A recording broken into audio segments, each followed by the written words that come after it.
Basta Radyo, ipandera mo! Basta Radyo, ipandera mo! 107.1 News FM Olongapo. Ang pinaka-respetado sa news and public affairs, current affairs, Radyo Bandera 107.1 News FM. Hey, welcome everybody. Radyo Bandera, Bandera Night Jams Radio Show with yours truly, DJ Tommy J. All right, welcome. Let's get straight to business.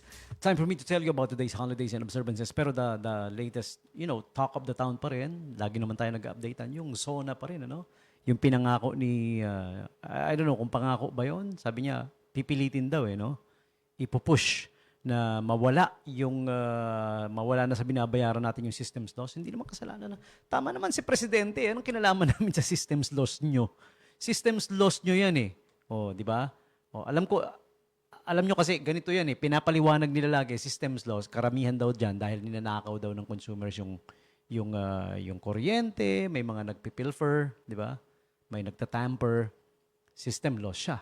Kaya sinisingil sa taong bayan. Ganito ang siste. Pag kami ba nanakawan, kami nawalan, tutulungan nyo ba kami? Di ba? Patay sindi yung kuryente, patay sindi, may masisirang gamit, may masisirang appliances. Binayaran nyo ba? Pinalitan nyo ba? Di ba? Ako, to be honest, masama pa yung loob ko hanggang ngayon I lost a component sound system because of that. Nawalan ako ng component sound system. Namatay yung kuryente, nagpapatugtog ako, gumagana yung, CD player pa yun Pero it's a component system na JVC branded, ha? Yeah, malaki. Kahit naman branded pa yan, matibay pa yan, kung namatay yung kuryente, tapos wala pang ilang hindi pa ako nakakapag-react, hindi ko pa napapatay yung switch. Kasi pag nawawala ng kuryente, siniswitch off natin dapat yung main switch, di ba? Papunta pa lang ako sa main switch, biglang bumalik, tapos ang lakas ng surge. Ayun. Narinig ko na lang pumutok. Tapos nangamoy sunog. Di ba? Kahit branded pa yan, alam niyo yung surge ng kuryente, mataas na voltahe yun yung unang pasok. Opo. Kaya iiwasan natin na yung unang pasok ng kuryente, there's any appliances na naka-on o nakasaksak. Tanggalin nyo. Or para to be sure, main switch off nyo na para hindi papasok sa loob ng bahay nyo. Kasi yung unang surge na yun, yung unang pasok yun, parang parang pinalo ka ng kuryente, di ba? Kaya malakas, di ba? Kung 220, normally yung dumodoble yun minsan yung unang surge, unang pasok. Depende kung saan ka nakatira. Depende kung paano yung pagkakagawa nung struktura dun sa inyo, no? Okay, I lost a JVC. It's a JVC branded component system na napakalakas na tugtugan na pwedeng pang party time sa bahay namin. Nawala, nasira because of you. Hanggang ngayon, masama pa yung loob ko dun Hanggang masakit pa rin O, di ba? Binayaran nyo ba? Di ba? Siningil ko ba sa inyo? Ba't nyo kami sisingilin sa system loss, di ba? System loss nyo yun. Sa inyo yun, problema nyo na yun, di ba? Tama si Presidente, hindi naman dapat pinapasa yun sa Pero, even though pinupuri ko si Presidente, hindi ibig sabihin, bilib na tayo na hintayin natin kung may kahinatnan nga, kung totoo nga, kung may magagawa nga siya, di ba? Kasi ginagawang pangpangako yan yung mga ganyang bagay na, yung malakas ang hatak sa atin, alam niyo yon. Dahil damdamin natin nasusungkit niyan na oo nga naman, binabayaran ko yun, ilang years na ako nagbabayad ng laki-laki ng kuryente ko. Ay, salamat, merong tutulong na Hintayin muna natin. Minsan, nawe-weaponize yung mga ganyan di ba? Di ba? Meron pa nga, di ba? Yung sabi, tutulungan sa problema natin sa kuryente, sa tubig, sa matataas na bilihin, bigas, magiging 20 pesos. Natupad ba? Di ba? Yung mataas ng mga gulay. Isa pa yun sa pinagtataka ko. Di ba? Ang Pilipinas, agricultural country. Mainly, agriculture tayo Alam ko na hindi very popular ang agriculture sa Pilipinas. Pero sa ayaw nyo at sa gusto, agricultural country pa rin tayo mainly, yung ating industriya.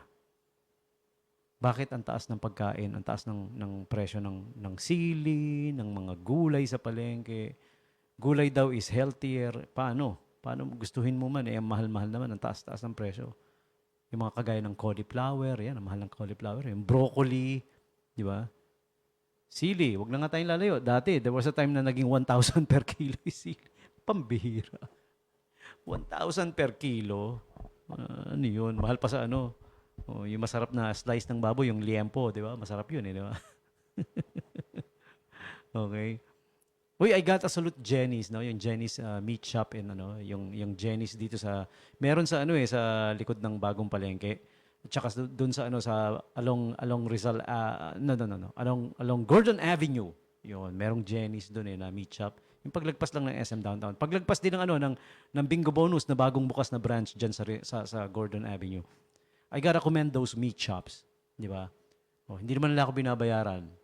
Pero I wanna give a shout out to them dahil binibenta nila ng mas mababang presyo kumpara sa iba. 'Di ba? You guys can compare, check nyo, 'di ba? Hindi to endorsement hindi to ano. Natutuwa ako dahil kapag may isang kumpanya or may isang business na binibigay ng mababa sa taong bayan natin. Alam naman natin yung taong bayan, sambayan ng Pilipino, majority sa atin mahihirap eh. Kasama niyo si DJ Tommy diyan purdoy na purdoy eh. Siyempre kung saan tayo nakakamura, natutuwa tayo, 'di ba? Doon tayo. Ayan, I commend you guys, Jenny's. Jenny's Meat Shop. Ayan. Kay ano ba yan? Kay Jenny nung ano? Si Jenny nung Blackpink? Kanya ba yan? Again, salamat sa Jenny's for giving it at a lower price sa mga kababayan natin compared to others.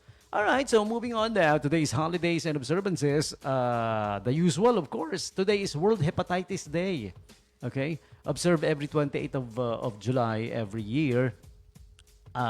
The observance aims to raise global awareness of hepatitis, a group of infectious diseases known as hepatitis A, B, C, D, and E. Ayan, so 5 klase siya, from A to E. Buti na naman, hindi umabot hanggang Z, no? Ang hirap nun. And encourage prevention, diagnosis, and treatment. Okay? So, hepatitis affects hundreds of millions of people worldwide. You guys know that? Worldwide. Pero nowadays, ano naman curable na yan eh. If you cure it early, and talagang tuloy-tuloy lang yung you're curing it religiously, di ba? Yung treatment. Hindi yung patenga-tenga lang, di ba? Basta tuloy-tuloy na gamutan, di ba? It's preventable naman, okay? Buffalo Soldiers Day. The Buffalo Soldiers are the soldiers during the Civil War of the US. Yung mga suot nilang uniform, yung red, and those are the Buffalo Soldiers. National Milk Chocolate Day. Something that's yummy for you. I'm a big fan of milk chocolate. Lalo na yung dark chocolate. Water Park Day. Ayan. So, those are just some of the few holidays and observances. Konti lang, no? Hindi masyado. And, punta naman tayo sa famous birthdays. July 28 pa rin. Pero famous birthdays. Celebrities and the like celebrating their birthdays today. And all of you July 28 birthday celebrants, this one's for you. Happy birthday to you, happy birthday. Happy birthday to you! This one's being brought to you by Angel's Pizza Olongapo. Okay, they are located at number 395 Rizal Avenue, West Tapinak, Olongapo City. For inquiries, you may call or text 0932-707-4045. Tsaka they are open from 8 a.m. hanggang 12 midnight pa. So ang haba, no? Hanggang hating gabi. Pwede ka pa umorder kung nagki-craving ka ng pizza. Okay? Also, they like you to avail of the APC card. Buong Olongapo, gusto nila magkaroon ng APC card eh. Alam niyo kung bakit? APC card is so cool. May offer lagi na special offer ang Angel's Pizza Olongapo na iba't ibang special offers na hindi mo ma-avail kung wala kang APC card. Like this one, this is ongoing. Buy one, take one pizza forever. Oh, saan ka pa? Nakakita ka na ba ng pizza na buy one, take one tapos forever? Ito pa lang. Ayan, buy one, take one forever, with your APC card. Kailangan may APC card ka. 2 choices, okay? 2 pizza, libre yung pangalawa, bayaran mo yung isa, no? Okay? Available to sa 2 biggest size. Family size pizza, tsaka big family size. Yon, dun sa 2, Okay? Same size, yung pangalawa, libre. Hindi lang same size, tapos libre pa. Pwede ka pang mamili kung ano mang flavor yung gusto mo sa pangalawa. O, di ba? Pet malu, baby. Okay, so there you have it. Angel's Pizza Olongapo. Famous birthdays brought to you by Angel's Pizza Olongapo. Celebrities and the like. Sunshine Cruz, happy birthday! Si Ate Sunshine Cruz. Ex ni ano yun, ni Cesar Montalban. Ba't sila naghiwalay? Di ba? Jackpot na nga si Kuya Cesar kay Ate Sunshine. Balita ko ng babae daw si Cesar. Nakuha mo pang ng babae, Kuya Cesar. Hindi ka ba? Di ba? You know? Susan Roses, TV actress Susan Roses, July 28, 1941. The wife of the action king, FPJ, Fernando Poe Jr. Okay. Also next up, happy birthday to the following. Happy birthday to rapper Glorilla. She turns 27 today. Boxer Adrian Broner, not Boner. Adrian Broner. Nakalaban ni Manny Pacquiao to, no? Di ba? Tapos nakalaban niya rin si ano. Alam niyo yung pinaka-popular na naging fight nito, na naging meme, na naging paulit-ulit na plinay na video, yung laban niya kay Marcos Maidana. Kasi ang yabang ni Broner dun, no? Nagdadasal-dasal pa sa sa Lord. Sabi niya, Lord, sana matauhan daw si Marcos Maidana, na huwag na siya labanan dahil kawawa lang siya. Eh yun, come game day, siya yung kinawawa. May mga padasal-dasal pa, no? Na he's so blessed with a great talent, kawawa daw si... Pinaka nakakatawang naging no? Nangyari sa isang boxer. Para sa akin at least. I don't know about you guys. Yeah, the Adrian Broner or AB versus Marcos Maidana fight. I'll never forget that. I'll always remember that. Yeah. Also, Soulja Boy, Now I Me You. Soulja Boy turns 36 today. Parang kailan lang, no? Sumikat yung song niya, no?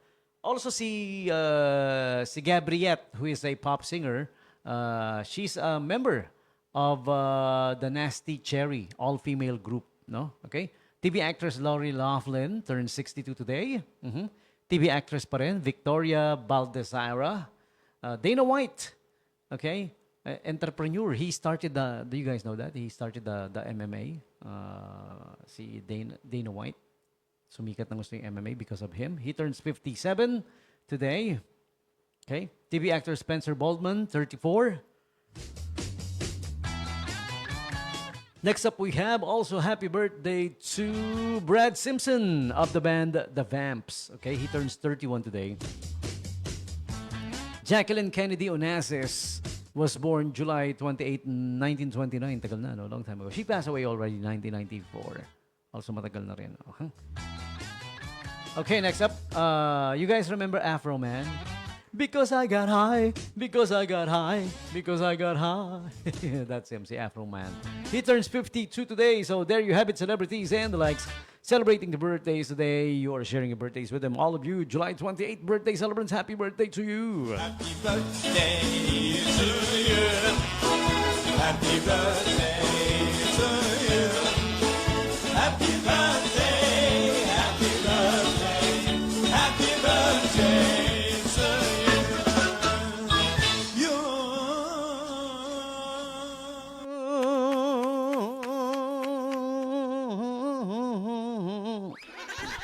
Your turn. You guys tell me who's celebrating the birthdays today. Okay, call or text me up. 0910-690-9501. Our Facebook Live is up. Also, you may message. Mag-comment na lang kayo in the comment section for your greetings on the live videos that we have. Live on Radyo Bandera Facebook page. Live on, I shared it on different Olongapo related pages. Okay, so you guys just look it up. Okay, for the meantime, giving you this song. One of today's birthday celebrants, Brad Simpson. This is his band called The Vamps. And this is their song, Wake Up, here on Bandera Night Jams with DJ Tommy G. Radyo Bandera, 107.1 News FM, Olongapo.